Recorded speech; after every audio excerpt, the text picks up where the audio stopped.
अस्सलाम वालेकुम सर, मेरा नाम रावल राम है और मैं आपसे सवाल करना चाहता हूँ कि हमारा मज़हब गलत नहीं है, उसमें गलतियाँ हम लोग करते हैं। जना हराम है हमारे मज़हब में, शराब नोशी हराम है, जना हराम है, मतलब कि जैसे भी गलत काम सारे गलत उसमें भी लिखे हुए हैं और यही इस्लाम में भी हैं। ये दोनों जो है ना मतलब कि कॉमन है इनमें, तो अच्छी बातें दोनों तरफ हैं और सिर्फ इस बुनियाद पर हमें दोज़ख में डाल दिया जाएगा कि हम सिर्फ कलमा नहीं पढ़ते, अदरवाइज़ हम लोगों में भी वही चीज़ें हैं, सिर्फ इबादत का तरीका और है। बाकी बस इस सवाल मैंने जो। भाई साहब आपका नाम क्या है? रावल राम। रावल राम जी जी रावल राम ने एक अच्छा सवाल पूछा जी। उसने कहा कि उनकी मजहब किताब में भी जिना हराम है, बिल्कुल सही फरमाते। उनके मजहब में लिखा हुआ है कि शराब हराम है, बिल्कुल सही फरमाते। आपने अगर मेरी तकरीर सुने हिंदुइज्म और इस्लाम में यकसानियत, आपने सुने वो तकरीर को? जी जी। अच्छा, वो तकरीर में लिखा है हिंदू मजहब में दो किस्म के किताबें हैं, एक श्रुति और एक स्मृति। श्रुति मतलब वो किताब जो भगवान की तरफ से आती है, भगवान की तरफ से। स्मृति वो किताब जो इंसानों ने लिखी है। श्रुति में आता है वेद एंड उपनिषद, स्मृति में आता है महाभारत, रामायण, भगवत गीता, मनुस्मृति एटसेट्रा। आप अगर पढ़ेंगे आपके छंदोग्य उपनिषद जो श्रुति है, छंदोग्य उपनिषद चैप्टर नंबर 6 सेक्शन नंबर 2 श्लोक नंबर 1, नाकस्य कसिज, भगवान एक ही है, दूसरा नहीं है। बिल्कुल सही। भगवान एक है, दूसरा नहीं है। बिल्कुल। आपके किताब में लिखा है श्वेताश्वेतर उपनिषद चैप्टर नंबर 6 श्लोक नंबर 9, नाकस्य कसिज जनिता न पतिपा, नाकस्य कसिज जनिता न चतिपा, मतलब उस भगवान के कोई वालिदैन नहीं है, ना माँ है ना बाप है ना बच्चे है। सही। लिखा है श्वेताश्वेतर उपनिषद में चैप्टर नंबर 4 श्लोक नंबर 19, न तस्य प्रतिमा अस्ति, प्रतिमा के मानी होती है संस्कृत में अक्स, picture, photo, statue, idol, painting. ना तस्य प्रतिमा अस्ति, उस भगवान की कोई अक्स नहीं, कोई पेंटिंग नहीं, कोई पिक्चर नहीं, कोई फोटो नहीं, कोई स्टैच्यू नहीं, कोई स्कल्पचर नहीं। ये लिखा है यजुर्वेद चैप्टर नंबर 32 श्लोक नंबर 3 में भी, ना तस्य प्रतिमा अस्ति। तो आप अगर भगवान को मानते हैं और भगवान की मूर्ति बनाते हैं तो गलत है। आपके किताब के हिसाब से कुरान मजीद को बाजू रखो, हदीस को बाजू रखो। आप मूर्ति पूजा में मानते हैं भाई साहब? सर मैं सिर्फ कृष्ण भगवान की मूर्ति पे मानता हूँ, अदरवाइज देवता हैं वो मतलब उन पे सजदा नहीं कर सकते। अच्छा। सिर्फ कृष्ण भगवान को सजदा कर सकते, उसकी मूर्ति भी जायज है। ये कहाँ लिखा है कि कृष्ण भगवान की मूर्ति जायज है? किधर लिखा है? वो सर मेरे हिसाब से वो खुदा है हमारा, इसलिए। बराबर, हमारे हिसाब से मैं भी अल्लाह में मानता हूँ, लेकिन अल्लाह की मूर्ति नहीं बना सके वो ही अल्लाह में मानता हूँ। अगर अल्लाह की मूर्ति बना सके तो वो अल्लाह ही नहीं है। वलम यकुल लहु कुफुवन अहद। नारे तकबीर। भाई साहब भाई साहब भाई भाई भाई हमारे गैर मुसलमान भाई मुझसे सवाल पूछ रहे। तकबीर अच्छी बात है, लेकिन अभी सवाल जवाब हो रहा है, तो मेरी दरख्वास्त है कि जब गैर मुसलमान भाई पूछते तो उन्हें डरने लगना चाहिए। उन्हें लगना चाहिए कि आपस में हम भाईचारा है। सही।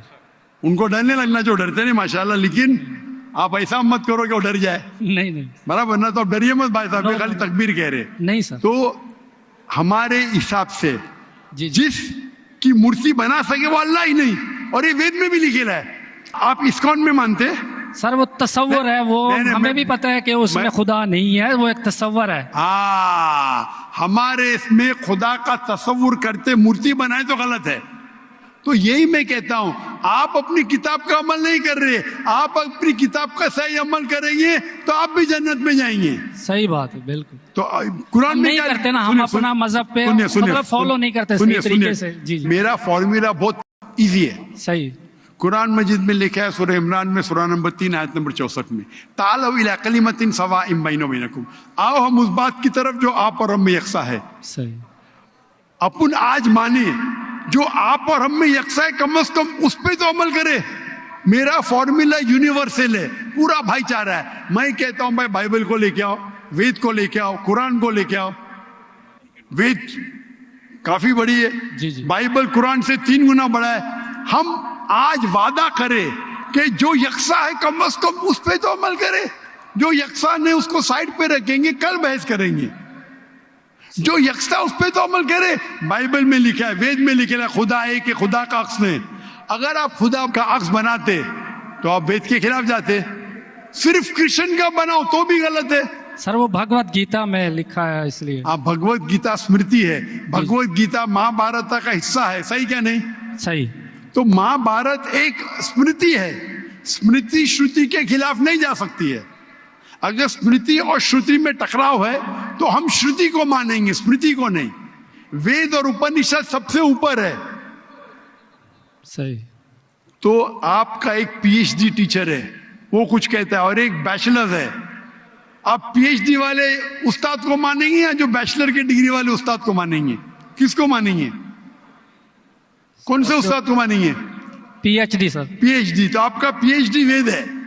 सही। तो अगर आप मूर्ति पूजा छोड़ देंगे और आपके किताब में लिखा हुआ है, आपके किताब में लिखा है कि आखिरी पैगंबर आने वाले हैं, और आप वेद पढ़ेंगे और पुराना पढ़ेंगे, उसके अंदर कई जगह पे लिखा है कि आखिरी पैगंबर मोहम्मद सल्लल्लाहु अलैहि वसल्लम है। आप अगर कल की पुराना पढ़ेंगे, भविष्य पुराना भी है, कल की पुराना है, और आप मेरी तकरीर सुनेंगे। एक तकरीर है मेरी, मोहम्मद सल्लल्लाहु अलैहि वसल्लम का जिक्र हिंदू मजहबी किताबों में।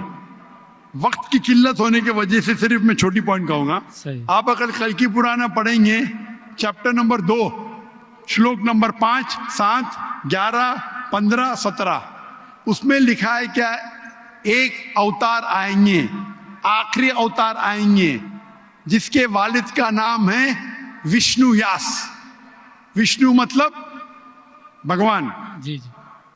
यास मतलब उसका बंदा, उसका सर्वेंट। अरबी में तर्जुमा करेंगे तो अब्दुल्ला होता है। आखिरी पैगंबर आएंगे जिसका वालिद के नाम अब्दुल्ला है, उसके माँ का नाम है सुमति। सुमति संस्कृत में मतलब अमन, शांति। अरबी में कहेंगे आमिना। मोहम्मद सल्लल्लाहु अलैहि वसल्लम के माँ का नाम था आमिना। वो पैदा होंगे एक अमन शहर में, मक्का। उस शहर के ग्रोह के लीडर के कबीले में पैदा होंगे, कुरैश के कबीले में। उसके 4 करीब दोस्त होंगे। जिक्र हो रहा है खुलफा राशिदीन का। और मोहम्मद सल्लल्लाहु अलैहि वसल्लम का जिक्र तो बहुत लंबा है, 2 घंटे की तकरीर दे सकता हूं मैं। सही। तो अगर आप अपनी किताब में मानते, आपको मानना पड़ेगा कि आखिरी पैगंबर मोहम्मद सल्लल्लाहु अलैहि वसल्लम है। आप मानते कि आखिरी पैगंबर मोहम्मद सल्लल्लाहु अलैहि वसल्लम है? सर मैं पढ़ी नहीं है, मैं भी बस ऐसे मतलब कोई सही तरीके से नहीं पढ़ा है, इसलिए मुझे पता नहीं है उसमें। नहीं पढ़ा तो गलती किसकी? मेरी ये या मेरी गलती है, मैं मान रहा हूँ। तो और आप हमारे मेरी- ऐसे तो करोड़ों आप- लोग हैं जो नहीं फॉलो करते हमारे मजहब को, इसीलिए हिंदुस्तान में जब मेरी तकरीर होती है जी जी तो हिंदू का मजमा इससे बड़ा होता है। बिल्कुल देखा है। 5 लाख, 10 लाख, 25%, 20% गैर मुस्लिम होते, 20% हिंदू होते। तो 10 लाख का 20% कितना हुआ? 2 लाख। ये 2 लाख का तो मजमा नहीं ना, क्योंकि हिंदुस्तानी मुझसे मोहब्बत करते हैं जी और गैर मुस्लिम भी मोहब्बत करते हैं। बिल्कुल। वो पॉलिटिशियन है, जो प्रॉब्लम होता है उनको वोट बैंक का प्रॉब्लम है। अरे हम लोग तो हार जाएंगे अभी। हिंदू जब मेरी तकरीर सुनते कहते कि 2 घंटे में हमने वो सीखा जो हमने 40 साल हमें पता नहीं था। सही। अभी जो मैं हवाला दिया, रेफरेंस के साथ आपकी किताब का हवाला दिया, तो आप अगर सच्चे हिंदू है तो आपको मानना पड़ेगा कि एक भगवान है, उस भगवान की मूर्ति नहीं है, उसके आखिरी पैगंबर मोहम्मद सल्लल्लाहु अलैहि वसल्लम है। तो आप अपने किताब पे अमल करेंगे जी करूँगा। और जो चीज यकसा है कम से कम उस पर तो अमल करो। जो टकराव है वो बाद में, मैं जानता हूं, मैंने तकरीर की है, इसमें लिखा है कि हिंदू मजहबी किताब में लिखेला है शराब पीना हराम है, कुरान में लिखेला है। सही आपकी मजहबी किताब में यह भी लिखा है कि सुअर का गोश्त खाना हराम है। सही। और आपकी किताब कुरान से सख्त है, उसमें लिखा है कि अगर आप सुअर का गोश्त बेचेंगे तो उल्टे पैर और उल्टे हाथ काटना चाहिए। ये किधर हदीस में नहीं लिखेला है, ना कुरान में लिखेला। आपकी मजहबी किताब मनुस्मृति में लिखा हुआ है कि आप उल्टे हाथ और उल्टे पैर काटो अगर वो सुअर का गोश्त बेचता है तो। सही। तो अगर आप सही हिंदू है, आपकी मजहबी किताब पढ़ो। आपकी मजहबी किताब में लिखा हुआ है कि आखिरी पैगंबर आएंगे और आखिरी पैगाम देंगे। आखिरी पैगंबर मोहम्मद सल्लल्लाहु अलैहि वसल्लम है और आखिरी पैगाम है कुरान मजीद। सही। तो अगर आप सच्चे हिंदू हैं तो आपको कुरान मजीद और मोहम्मद सल्लल्लाहु अलैहि वसल्लम की बात मानना पड़ेगा। आप देखेंगे हिंदुस्तान में हजारों की तादाद में हिंदू इस्लाम कबूल किए। अल्लाह हिदायत दिया, मेरे वजह से ने, अल्लाह ने उन्हें हिदायत दिया कि मेरे तकरीर के बाद कई लोग, चाहे मजमे में चाहे घर पे, अल्लाह उन्हें हिदायत दे रहा है। मैं आपसे पूछना चाहता हूं, आप मानते हैं कि अल्लाह के आखिरी नबी मोहम्मद सल्लल्लाहु अलैहि वसल्लम है? सर मैंने अभी देखना है, जाकर पढ़नी है किताब, तो अगर उसमें है तो ठीक है, सही बात है।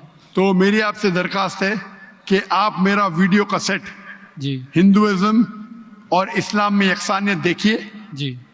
और उसको देखने के बाद अगर कोई सवाल है तो मुझसे पूछिए।